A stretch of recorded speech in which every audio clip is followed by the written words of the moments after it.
ከመሸ 3 ጥብቅ ሰበር ዜናዎች ተሰምተዋል። የፌዴራል መንግስት በቴዲ አፍሮ ዙሪያ የሚወስደውን እርምጃ እንደቀጠለበት የሚገልጽ መረጃ ወጥቷል። የጀርመን ድምፅ ምንጮቹን ዋቢ በማድረግ አመሻሹን ባወጣው መረጃ በቴዲ አፍሮ ዙሪያ የታሰሩ ሰዎች ቁጥር 7ን ተሻግሯል። ከሁለቱ ውጭ ሌሎቹ ፍርድ ቤት እንዳልቀረቡ እየጠቀሰም ሲሆን የፌዴራል ፖሊስ ቃል አቀባይም ስለ እስሩ ማብራሪያ ሰጥቷል። በዝርዝር የምናስደምጣችሁ ቀዳሚው መረጃችን ይሆናል።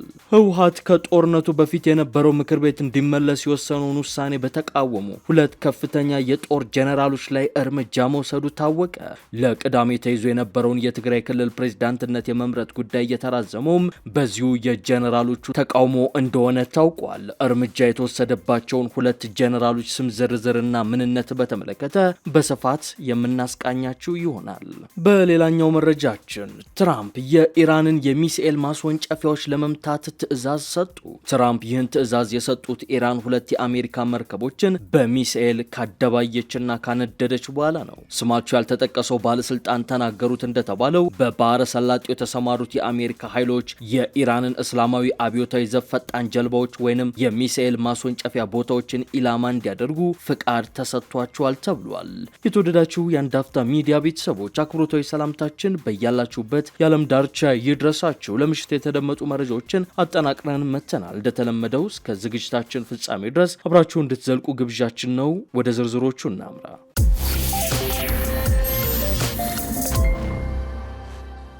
መንግስት በቴዲ አፍሮ ዙሪያ የሚወስደውን እርምጃ አጠናክሮ ቀጥሏል። በእስር ላይ የሚገኙ ከአርቲስት ቴዎድሮስ ካሳሁን ወይንም ቴዲ አፍሮ ጋር ቅርበት ያላቸው ሰዎች ቁጥርም 7 መሻገሩን ራዲዮ ጣቢያው ዘግቧል። ዶቼ ቬሌ ራዲዮ ጣቢያ ያነጋገራቸው ከቴዲ አፍሮ ጋር የቅርብ የስራ ግንኙነት ያላቸው ስማቸው እንዳይጠቀሱ የጠየቁ የመረጃ ምንጭ እንደገለጹት ከአርቲስቱ ቅርብ ጓደኛ አቶ ዮሱፍ ያሲን እና አዲስ የሙዚቃ ስራዎቹ በዩቲዩብ መድረክ ማስታወቂያ እንዲታጀቡ አስፈላጊ ሂደቶችን ለማመቻቸት ጀምራ ከነበረው ወይዘሮ መሐሌት ሰለሞን ሌላ ሁለት የቴዲ አፍሮ ስቱዲዮ ጠባቂዎችም ታስረዋል። በተጨማሪም ከአርቲስቱ ድረገጽ ጋር የተያዙ ስራዎችን የሚሰራ አንድ ግለሰብ እንዲሁም ሞምባሳ በተደረገው የሙዚቃ ድግስ ላይ ተሳትፎ የነበራቸው ሌሎች ሁለት ሰዎችም በዚሁ ሰሞን መያዛቸውን አረጋግጠዋል። የታሰሩት አዲስ አበባ ሲኤምሲ በሚባለው አካባቢ የሚገኘው የቴዲ አፍሮ ስቱዲዮ ጠባቂዎች ድርጊቱ በተፈጸመ ዕለት ሚያዝያ 15 ምሽት 3 ሰዓት ገደማ ስቱዲዮን በዘረፉ አካላት ድብደባ እንደደረሰባቸውም በድጋሚ አስረድተዋል። በዚሁ ስፍራ ኤናቢ ያሏቸው ሁለቱ ስቱዲዮዎች መኖራቸውንም የዶቼ ቬለ መረጃ ምንጭ ተናግሯል። የተጠቀሱት አካላት በገመድ 5ኛ ፎቅ ወደሚገኘው የአርቲስቱ ስቱዲዮ ለመግባት ሞክረው ሳይሳካላቸው ሲቀር በበር ለመግባት ሲሉ በመከላከላቸው ደብድበዋቸው ሰብረው በመግባት ከሁለቱም ስቱዲዮዎች 2 ላፕቶፖች፣ 4 ስፒከር እንዲሁም የተለያዩ መሳሪያዎችን ወስደዋል። የተሰባበሩ ነገሮችም አሉ። በጥቅሉ ስቱዲዮን ከጥቅም ውጭ አድርገውት ወጥተዋል ብለዋል። ሆኖም በማህበራዊ መገናኛ ብዙሃን የሚዘዋወሩ ፎቶግራፎች እውነተኛ እንዳልሆኑ ለዶቼ ቬለ ገልጸዋል። ከታሰሩት ውስጥ እስካሁን ፍርድ ቤት የቀረቡት ሁለቱ ማለትም አቶ ያሲንና ወይዘሮ መሐሌት ብቻ እንደሆኑ የተናገሩት እነዚሁ የዶቼ ቬለ መረጃ ምንጮች በእነሱ ላይም ፖሊስ የ14 ቀን የጊዜ ቀጠሮ እንደጠየቀባቸው ተናግሯል። ዶቼ ቬለ ስለታሰሩት እንዲሁም ፍርድ ቤት ቀርበው የ14 ቀን ጊዜ ስለተጠየቀባቸው ሰዎች ከፌዴራል ፖሊስ መረጃ ለማጣራት ጥረት እንዳደረገም በዘገባው ጠቅሷል። በስልክ ቃላቸውን ለጀርመን ድምፅ የሰጡት የፌዴራል ፖሊስ የህዝብ ግንኙነት ኃላፊ ጄላን አብዲ ለጊዜው በፍርድ ቤት የተያዘ ጉዳይ ላይ መረጃ ለመስጠት አልችልም ሲሉ አጭር መልስ ሰጥተዋል። ኢትዮሪካ የተሰኘው በቅርቡ የወጣው የቴዎድሮስ ካሳሁን ቴዲ አፍሮ ሙዚቃ አልበም በዓለም አቀፍ ደረጃ ከፍተኛ እይታ እያገኘ መሆኑን መረጃዎች ያመላክታሉ። እስካሁን ዳስጣድ የተሰኘው ስራው ብቻ ያገኘው እይታ 2 ሚሊዮን ተመልካችን ተሻግሯል። በዛሬው ዕለት ኢራን የአሜሪካ 2 መርከቦችን በሚሳኤል መምታቷን ተከትሎ አሜሪካ በኢራን ኃይሎችና የሚሳኤል ይዞታዎች ላይ እርምጃ ልትወስድ እንደሆነ ተሰምቷል። የአሜሪካ የዜና ድረገጽ የሆነው አክሲዮስ አንድ የአገሪቱን ከፍተኛ ባለስልጣን ጠቅሶ እንደዘገበው በቀጠናው ያሉ የአሜሪካ ኃይሎች በሚወስዱት እርምጃ ዙሪያ የነበረው መመሪያ ተለውጧል ብሏል። ስማቸው ያልተጠቀሰው ባለስልጣን ተናገሩት እንደተባለው በባህረ ሰላጤው የተሰማሩት የአሜሪካ ኃይሎች የኢራንን እስላማዊ አብዮታዊ ዘብ ፈጣን ጀልባዎች ወይንም የሚሳኤል ማስወንጨፊያ ቦታዎችን ኢላማ እንዲያደርጉ ፍቃድ ተሰጥቷቸዋል። የአሜሪካ ሰራዊት ይህንን እርምጃ እንዲወስድ የታዘዘው በሆርሙዝ ወሽመጥ በኩል በሚያልፉ መርከቦች ላይ ተጨባጭ ስጋት ይፈጽማሉ ብለው ባመኗቸው ኢላማዎች ላይ ነው። የአሜሪካ ሰራዊት እርምጃ የሚወስድባቸው ኢላማዎችን በተመለከተ አዲስ መመሪያ ወጣው አሜሪካ በሆርሙዝ በኩል ለሚተላለፉ መርከቦች ከለላ እንደምትሰጥ ካሳወቀች በኋላ ነው። በዚህም ሳቢያ በኢራንና በአሜሪካ መካከል ያለው ውጥረት እየተባባሰ ሲሆን ኢራን በአሜሪካ የጦር መርከቦች ላይ የሚሳኤል ጥቃት መፈጸሟን ስታስታውቅ፣ አሜሪካ ደግሞ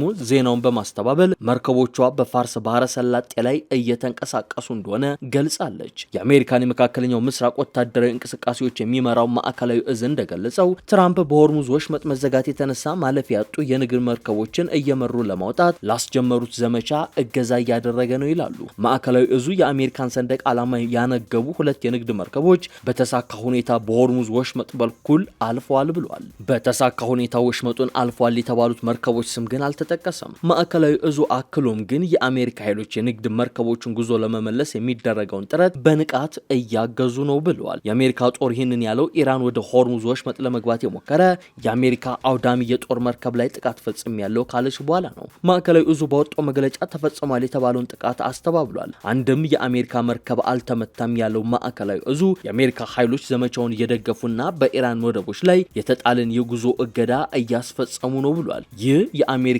በሆርሙዝ የጉዞ እገዳን የማሳለጥ እንቅስቃሴ ግን ካሁኑ ተቃውሞ እየገጠመው ነው የሚገኘው። በሆርሙዝ ወሽመጥ በኩል የሚጓዙ መርከቦችን ለማጀብ የሚዘጋጅ ማንኛውም እቅድ ከፍተኛ አደጋ እንደሚያስከትል የቀድሞ የአሜሪካ ባህር ኃይል ካፒቴን ተናግሯል። የሶስት የአሜሪካ ጦር መርከቦች አዛዥ የነበሩት ኬቪን ኤር እንዳስረዱት ዋሽንግተን ልትተገበር ያቀደችው መርከቦችን ለመምራትና ለማቀናጀት ወይንስ በቀጥታ ወደ ውስጥ ገብቶ የተለመደውን የእጀባ ተግባር ማስፈጸም የሚለው ግልጽ አይደለም ብለዋል። አክለውም በእነዚህ ሁለት ነገሮች መካከል ያለው ልዩነት በምሽትና በቀን መካከል እንዳለው አይነት ነው። በቀጥታ እጀባ ማድረግ እጅግ አደገኛና አስቸጋሪ መፍትሄ ነው ይላሉ። ኢራን አሁንም በርካታ ጸረ መርከብ ባሊስቲክ ሚሳኤሎች፣ 1000 የሚደርሱ ጸረ መርከብ ድሮኖችና ሮኬት ሊታጠቁ የሚችሉ በመቶዎች የሚቆጠሩ ፈጣን የቅኝት ጀልባዎች እንዳሏት አንስተዋል። ትራምፕ በሆርሙዝ በኩል ማለፍ ያልቻሉ መርከቦችን እንደሚያስወጡ ከተናገሩ በኋላ የአሜሪካ ባህር ኃይል አውዳሚ መርከቦችና የአሜሪካ ሰንደቅ ዓላማን ያነገቡ የንግድ መርከቦች አልፈዋል። ይህ ከመሰማቱ አስቀድሞ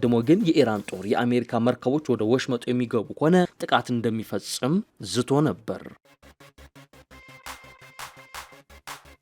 ህወሓት አደገኛ እርምጃዎችን እየወሰደ ነው። ቡድኑ ክልሉን ዳግም ወደ ጦርነት ለማስገባት የወሰነውን ውሳኔ የተቃወሙ ከፍተኛ ወታደራዊ አመራሮችን ከኃላፊነታቸው እያነሳና በቦታቸውም ሌሎችን እየተካ እንደሚገኝ ተሰምቷል። እስካሁን ባለው ሁኔታ ቡድኑ የፕሪቶሪያውን ስምምነት በማፍረስ ከጦርነቱ በፊት ያቋቋመውን ምክር ቤት በመመለስ ክልሉን የጦርነት አውድማ ለማድረግ እያደረገ የሚገኘውን እንቅስቃሴ በርካቶች ተቃውመውታል። ከተቃወሙትም መካከል የሰው ኃይል አስተዳደር ኃላፊ ብርጋዴር ጀነራል ነጋሽ ዳኘው ከኃላፊነት በማንሳት ኮሎኔል ገብረ ጻድቅ ወይም ገብረ አዴትን የሰው ኃይል አስተዳደር ኃላፊ አድርጎ የመደበ መሆኑን ለማወቅ ተችሏል። ቡድኑ አሁን ላይ ብርጋዴር ጀነራል ነጋሽ ዳኘውን ለጊዜው ከወሳኝ ኃላፊነት ቦታ ገለል በማድረግ ሊያቆያቸውና በቀጣይ ቀናት በቁጥጥር ስር ሊያውላቸው እንዳቀደም የወጡ መረጃዎች አመላክተዋል። ከብርጋዴር ጀነራል ነጋሽ ዳኘው በተጨማሪ ሀዱሽ የተባለ የታጣቂ አመራር ከኃላፊነት የተነሳም ሲሆን በቀጣይ ቀናት ውስጥም በተመሳሳይ የህወሓት ቡድን የጦርነት እቅድን የተቃወሙትን የሎጂስቲክ መምሪያ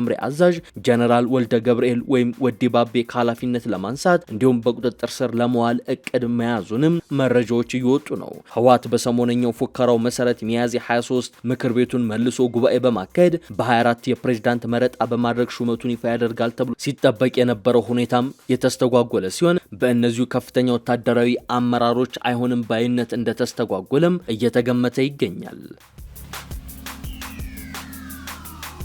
በመጨረሻም እያደገ ያለው የወጣቶች ቁጥር ወደ ሀብት ካልተቀየረ በማንኛውም ጊዜ ሊፈነዳ የሚችል ቦምብ ነው የሚል ማስጠንቀቂያ ለብልጽግና ተሰጠ።